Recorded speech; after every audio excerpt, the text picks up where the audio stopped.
বলছে কি 11 নম্বরে বলছে কি একটি বাইসাইকেলের মূল্য 8,975 টাকা, এরূপ 425টি বাইসাইকেলের দাম। তাহলে একটির দাম 8,975 টাকা, অতএব 425টির দাম গুণ 425।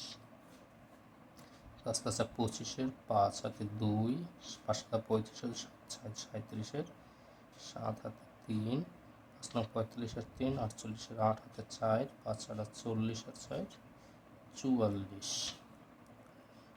5 দুগুণে 10-এর 0 হাতে 1, 7 দুগুণে 14 আর 15-এর 5 হাতে 1, 9 দুগুণে 18 আর 19-এর 9 হাতে 1, 8 দুগুণে 16 আর 17। 4 20 0 হাতে 2, 4 7 28 আর 30-এর 0 হাতে 3, 4 নং 36 আর 3 39 হাতে 3, 4 32 আর 3 35।